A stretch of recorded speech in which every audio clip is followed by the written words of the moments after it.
Cynthia Rothrock, un nom qui devrait être gravé en lettres d'or dans l'histoire du cinéma d'action. Dans les années 80, cette femme a fait quelque chose d'incroyable, d'historique, presque surnaturel, pendant 5 années consécutives. Elle a battu des hommes dans chaque tournoi d'arts martiaux où elle s'est présentée. Pas dans une catégorie féminine. Il n'y en avait pas. Elle entrait dans les divisions masculines et elle les écrasait. 32 premières places en forme, 12 en armes, 5 fois championne du monde. Un palmarès invaincu qui défie l'entendement. Et son arme signature? Les Hook Swords, ces doubles lames courbes qui s'emboîtent, qu'elle manipulait avec une vitesse et une précision qui laissaient le public bouche bée. Mais ce qui rend son histoire encore plus folle, c'est ce qui s'est passé ensuite. Elle est devenue une superstar massive à Hong Kong, brisant des records au box-office, faisant hurler les salles quand on osait tuer son personnage à l'écran. Et quand elle est rentrée chez elle, en Amérique, Hollywood lui a claqué la porte au nez et a donné les grandes opportunités à des hommes qui, pour certains, ne savaient même pas lancer un vrai coup de poing. C'est l'histoire de la plus grande combattante de sa génération, effacée de l'histoire de son propre pays. Et croyez-moi, ce qui lui est arrivé devrait vous mettre en rage. Tout commence en 1970 à Scranton, en Pennsylvanie. Cynthia Rothrock a 13 ans. Elle entre dans sa première classe de Tang Soo Do. Elle est la seule fille dans une salle remplie de garçons et d'hommes. Elle entre dans sa première classe de Tang Soo Do où elle est la seule fille. Elle se sent complètement désordonnée, incapable de lancer un coup correct, incapable même de crier comme on le lui demande. La plupart des gens auraient tourné les talons et ne seraient jamais revenus. Cynthia, elle, regarde cette salle et décide autre chose. Être la pire n'est pas une fin, c'est un début. Au cours de la décennie suivante, ce qui se passe semble presque impossible. Entre 1981 et 1985, elle participe à plus de 100 tournois d'arts martiaux. Pas de division féminine, il n'y a tout simplement pas assez de femmes pour en créer. Alors elle affronte les hommes et elle les domine complètement. Black Belt Magazine la met en couverture en 1983 comme Female Competitor of the Year, la première femme à apparaître en une d'un grand magazine d'arts martiaux. Mais c'est en 1983 que tout bascule vraiment. Des scouts de Golden Harvest, la légendaire société de production hongkongaise, sont en Californie. Ils ne cherchent pas une femme. Ils cherchent le prochain Bruce Lee, un homme capable de remplir le vide laissé par la mort du dragon en 1973. Le réalisateur Corey Yuen assiste à une démonstration à Los Angeles. Il scanne la salle, à la recherche d'un potentiel nouveau héros masculin, puis Cynthia monte sur le tapis. Elle enchaîne les techniques, fait du sparring, puis sort ses Hook Swords. Elle les connecte et commence à les faire tournoyer dans des patères qui défient la physique. Les lames bougent si vite qu'elles génèrent assez de force pour faire tomber des morceaux de plâtre du plafond. Corey Yuen regarde cette petite américaine blonde manier ses lames comme une guerrière d'un autre temps, et tous ses plans pour trouver un homme s'évaporent sur le champ. 2 ans plus tard, en 1985, Cynthia Rothrock atterrit à Hong Kong pour tourner Yes, Madame avec Michelle Yeoh. C'est le premier grand rôle d'action pour les deux femmes. Le personnage de Cynthia était à l'origine écrit pour un homme, un type Bruce Lee. Ils le réécrivent pour elle, lui donnent le nom chinois Fu Lok Lo. Quand Yes, Madame sort en salle, ce n'est pas juste un succès. C'est une explosion, record au box-office. La fille de Scranton, qui se sentait maladroite dans sa première classe, est devenue une superstar dans l'un des marchés les plus exigeants au monde. Mais personne ne connaît le secret qu'elle porte en elle. Entre Yes, Madame et son deuxième film hongkongais, Catastrophe.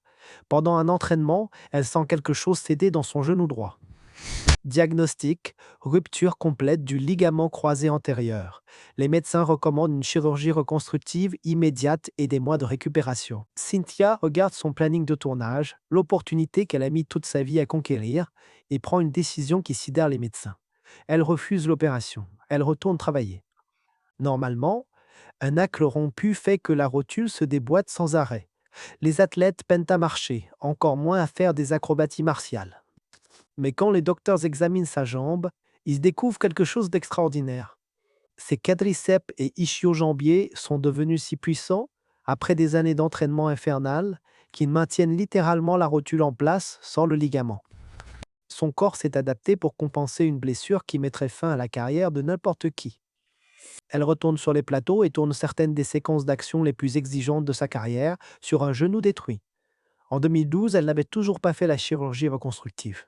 Ses films à Hong Kong deviennent légendaires. Dans Righting Wrong, elle affronte son amie Karen Shepard dans ce que Cynthia appellera plus tard le meilleur combat entre deux femmes jamais filmées. Un ces film est sortide. 42 Viec. Une chorégraphie qui pousse les deux à leur limite absolue. Mais le plus fou, c'est la réaction du public hongkongais. Dans l'un de ces films, la fin originale prévoyait la mort brutale de son personnage. Les spectateurs testent ont refusé.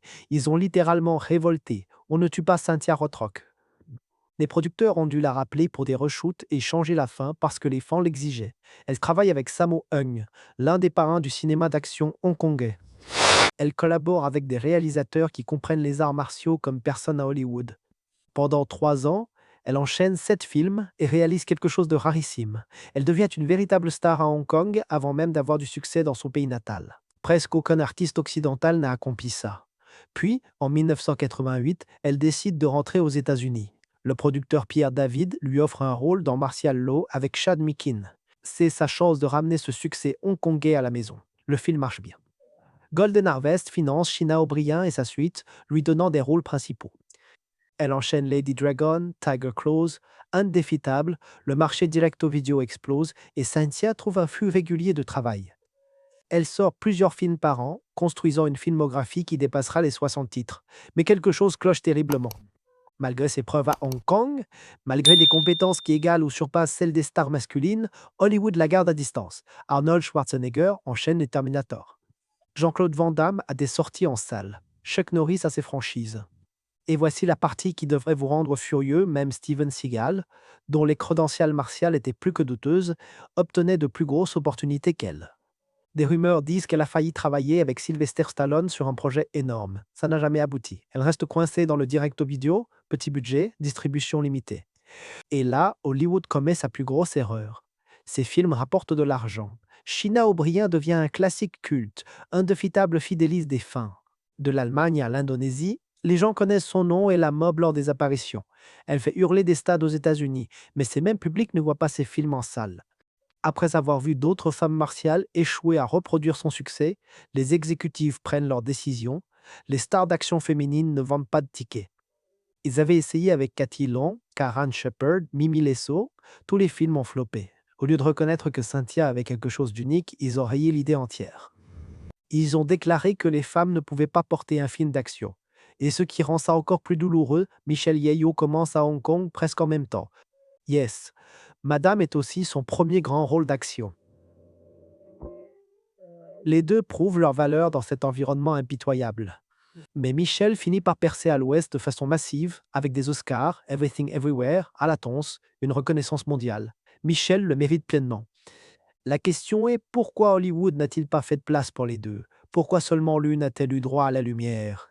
Le personnage de Sonya Blade dans Mortal Kombat, l'une des combattantes féminines les plus iconiques du jeu vidéo, est directement inspirée de ces films.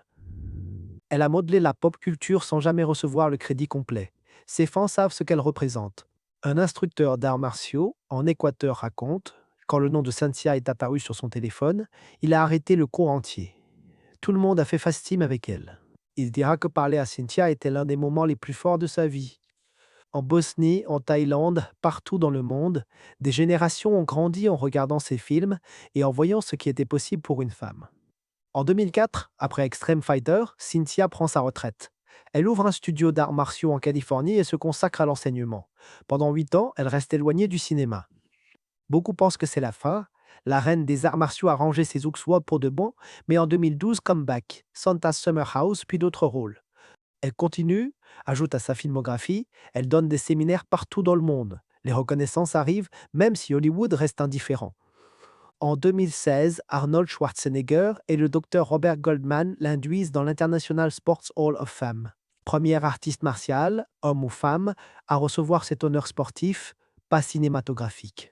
En 2022, elle reçoit le Lifetime Achievement Award du Martial Arts Super Show, aux côtés de Chuck Norris et d'autres légendes. En mars 2024, Black Belt Magazine publie sa liste des femmes les plus influentes en arts martiaux sur la planète. Cynthia Rothrock arrive numéro 1, pas dans une catégorie niche, numéro 1, point. Et la même année, elle coécrit, produit et joue dans Black Creek, un western dystopique mêlant arts martiaux et survie brutale.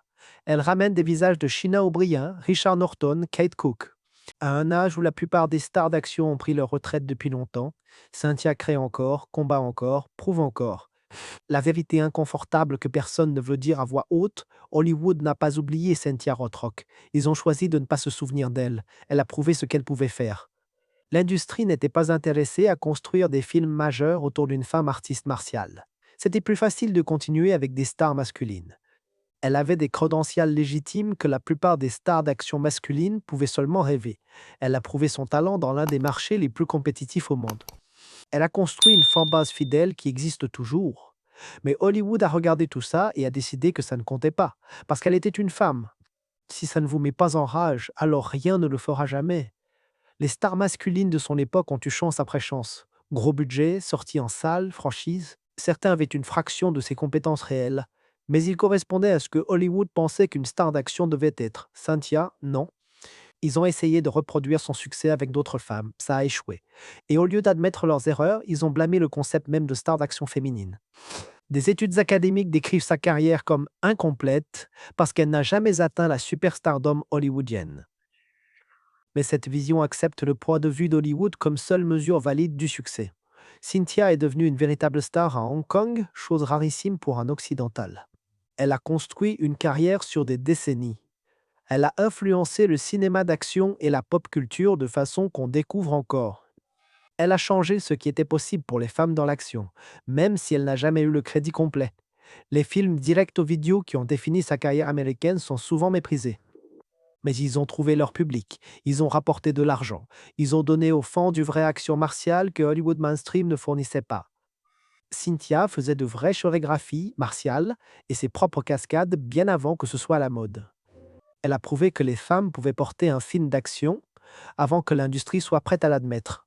Ce que Cynthia Rothrock a fait pour les femmes dans le cinéma d'action est immense. Chaque star féminine actuelle, qu'elle le sache ou non, marche sur un chemin qu'elle a ouvert. Elle a prouvé que les femmes pouvaient gérer des chorégraphies exigeantes, que les artistes martiales féminines pouvaient être des leads captivantes, que le public embrasserait des femmes qui savent vraiment se battre. Le fait qu'Hollywood ait mis si longtemps à apprendre ses leçons ne diminue rien de ce qu'elle a accompli.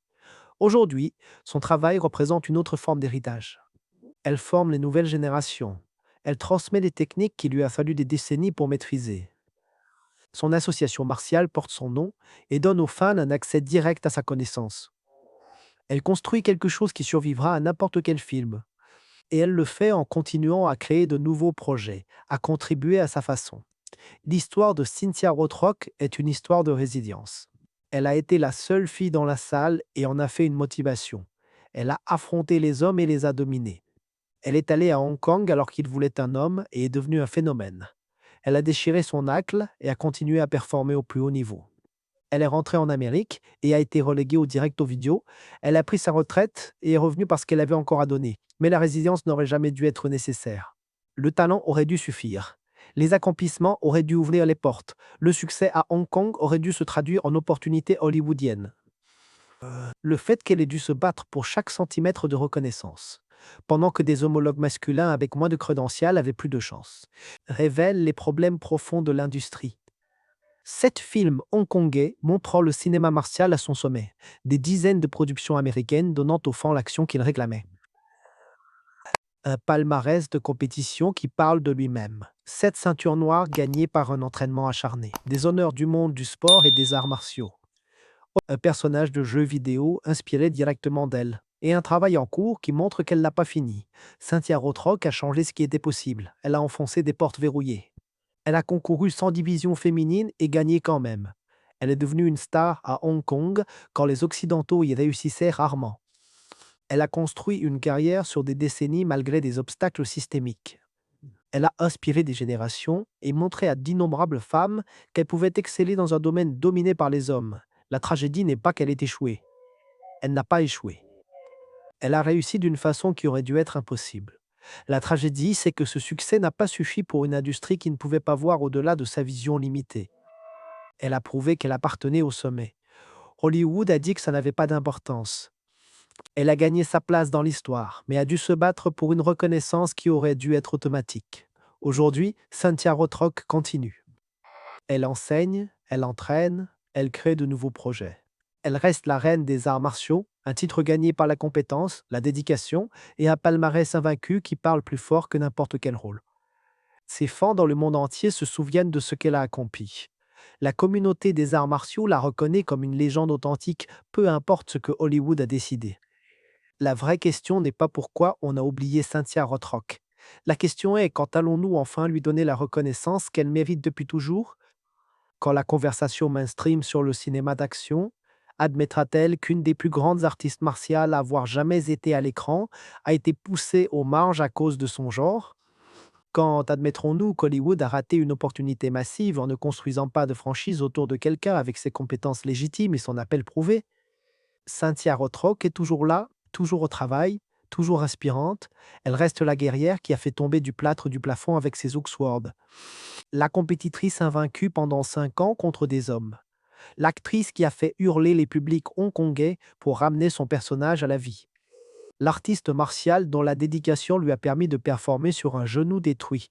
Hollywood a peut-être oublié Cynthia Rothrock, mais ceux qui comprennent vraiment le cinéma martial ne l'oublieront jamais. Elle reste ce qu'elle a toujours été, la reine oubliée des années 20 du cinéma d'action martiale qui méritait tellement plus qu'elle n'a reçu. Et peut-être qu'un jour, Hollywood admettra enfin ce que le reste du monde sait depuis des décennies. Cynthia Rothrock a toujours été l'une des plus grandes stars d'action que nous n'avons jamais célébrées comme il se doit. Qu'en pensez-vous? Cynthia Rothrock mérite-t-elle enfin sa place au panthéon des légendes? Hollywood a-t-il vraiment raté le coche avec elle? Dites-le moi en commentaire. Abonnez-vous si vous aimez ces histoires cachées des pionniers du cinéma martial.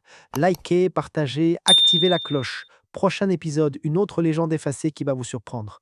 Merci d'avoir écouté jusqu'au bout et que l'esprit de la guerrière vous accompagne toujours.